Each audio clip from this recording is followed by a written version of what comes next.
ભાઈ હમણાં ચૂંટણી નજીક આવે છે તો સરકાર પાસે તમારી શું માંગ છે? અમારી માંગ છે કે ભાઈ ખેડૂતોને સહાય જડે. આ જે બિઝનેસ લોન ને ઓલી લોન આપે થોડોક ખેડૂત સામું જોઈ ભાઈ, જગતનો તાજ છે એના સામું થોડીક નજર કરો કે સર. ભાઈ તો સરકાર પાસે તમારે શું કહેવાનું છે સરકારને? એવું હોય ને ગુજરાતમાં દારૂબંધી હે ને એના પહેલા સરકારને કયો હટાવે, આ મોકરું છે કે નહીં હું અહીંયા થૂકીએ પછી ખેડૂતને સહાય આપે. શું કહેવાનું છે કે આજે નુકસાન થયું ખેડૂતને તો સરકાર પાસે તમારી શું માંગ છે એવી?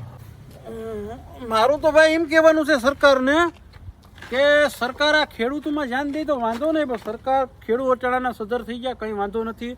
એક મોસમ ગઈ તો પાછી મોસમ આવી છે, પણ સરકારને મારે કહેવાનો અનુરોધ મારો એક જ છે કે જે વાંઢા વિલાસી મિત્રો છે, મારા ભાઈબંધો બધાય જેટલા વાંઢા છે એને ખૂબ સારી સરકાર સહાયતા કરે, એને દુલ્હન હારી ગોતવામાં મદદ કરે અને બહુ સારામાં સારો વાંઢાનો વિકાસ કરે એવો મારો અનુરોધ છે.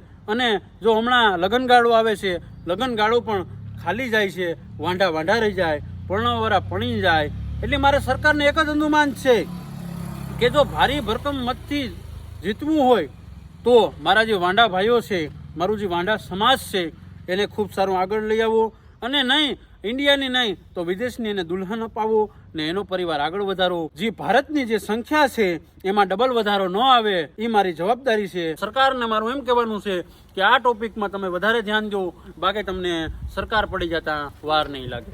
જય હિન્દ, જય ભારત.